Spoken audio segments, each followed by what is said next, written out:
అక్షరాస్యత రేటు. ఇది ఒక దేశంలో వారి సాధారణ భాషను చదవగలిగే మరియు వ్రాయగలిగే పెద్దల శాతాన్ని కొలుస్తుంది. అధిక అక్షరాస్యత రేటు అనేది ఉన్నత విద్యా ప్రమాణాలు మరియు అధికారిక ఉపాధిని కనుగొనడంలో జనాభా యొక్క మంచి సామర్థ్యానికి సూచన. ఇది దేశంలోని పెద్దల శాతాన్ని కొలుస్తుంది. వారు తమ సాధారణ భాషను చదవగలరు మరియు వ్రాయగలరు. అధిక అక్షరాస్యత రేటు అనేది ఉన్నత విద్యా ప్రమాణాలు మరియు అధికారిక ఉపాధిని కనుగొనడంలో జనాభా యొక్క మంచి సామర్థ్యానికి సూచన.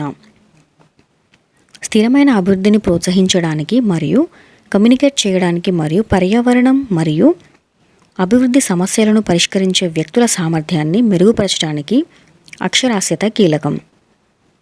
ఇది పర్యావరణ మరియు నైతిక అవగాహన, విలువలు మరియు స్థిరమైన అభివృద్ధికి మరియు నిర్ణయం తీసుకోవడంలో ప్రభావవంతమైన ప్రజల భాగస్వామ్యానికి అనుగుణంగా నైపుణ్యాలను సాధించడంలో సులభతరం చేస్తుంది.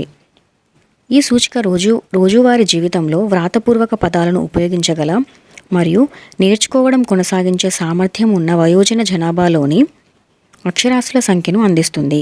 అక్షరాస్యతను వ్యాప్తి చేయడంలో విద్య యొక్క సంచిత సాఫల్యాన్ని ఇది ప్రతిబింబిస్తుంది. అక్షరాస్యతలో ఏదైనా లోటు భవిష్యత్తులో మిగిలిన వయోజన నిరక్షరాస్యులకు అక్షరాస్యతను విస్తరించడానికి అవసరమైన ప్రయత్నాల సూచనలను అందిస్తుంది.